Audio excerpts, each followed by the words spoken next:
Hey guys, four-wheeler doctor back again, and helper's over there by the fire. He's been playing out in the rain, done got a little cold. So we got a little 98 Warrior 350 we're working on today. This one wasn't firing. Probably not going to do a video on that because it was something odd. The pickup inside the motor bolts came out of it, so I got a new pickup stator and all that. But we are going to do one on this back end here. It's got a little wobble in the rear end. You can see it shaking around there. So the carrier bearings are gone. Checked on eBay. You can get a set of bearings for about $25 or so like that for this. Then you got to take them apart, put them back in and all that. So we ended up just buying a whole carrier, like 60 bucks or something like that off eBay, 60, 70 bucks. And so we're going to replace that. And Riker didn't really want to take a video today, so he's going to be working and I'm going to be videoing and talking. So we're about to get started. Alright, we're going to start off with taking the tires off. We're just going to take the center hub nut off, take the cotter pin out. We're going to do that on both sides, and I'll cut the camera back on in a sec. Alright guys, I got both the tires off here. I told you wrong, it was a 22 millimeter, not a 21. That one on one side was pretty dang tight. Ended up breaking the socket on it.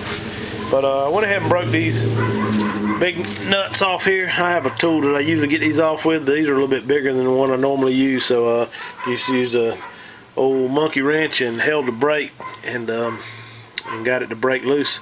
So go ahead and take these off, and also need to back these chain adjusters out. Go ahead and do it while they're on here. It'll be a little easier, just a little way, so I can get the chain off. And then I'm also going to take this bolt out and this bolt and loosen these two.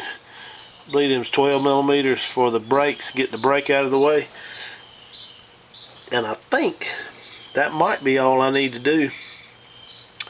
If I get this chain loose and get the chain off, I can slide this axle out and it'll allow these bolts to slide out.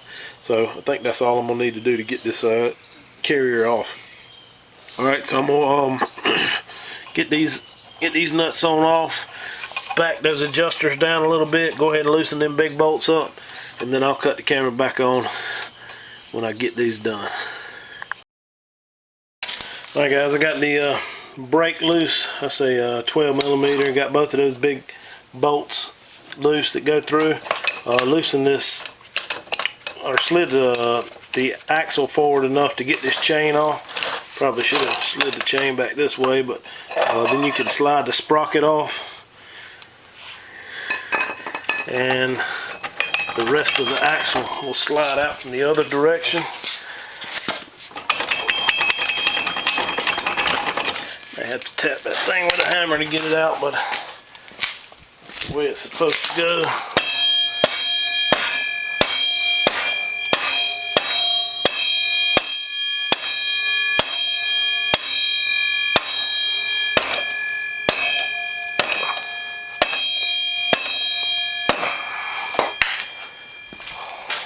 Stretch it's in there pretty good.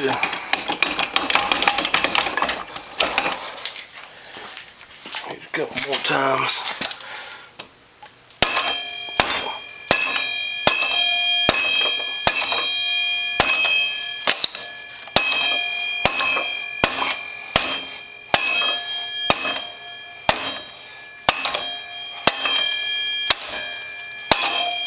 There it goes.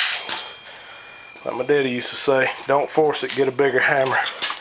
Need to tap it out of there. I was using a rubber hammer. I'm going to do that, so you make sure you don't mess up the end of the threads. This brake kind of slid back, but it's fine. And so that's it. The axle out. Then you can just take these two bolts out, top and bottom. Make sure they go back in the same way. The top one's got a washer on it. This bottom one, I'm not sure what comes on here from the factory, but it had two nuts, like a one nut and a lock nut on the back side of it. I find it hard to believe that that's the way it came. So I'm not sure what you guys will find when you get in there to yours, but I don't think this one's factory. So I can't get it out right now with my finger, so I'm gonna tap it with a hammer and get it out. And that whole carrier will come out, and then we'll be ready to put the new one in. Pretty simple, but I figured at least if I had it in here, I'd make a video to show how to do it. So let me tap that bolt out, and then I'll show a quick video on putting it back together. Alright guys, so I got it back in there. Just ended up sticking a screwdriver through these holes to kind of get them lined up. It's just a little, have to just wiggle it back and forth to get them in there. The big bolt goes on the top, big diameter bolt, and the small one goes on the bottom. I'm gonna clean that axle shaft up a little bit here.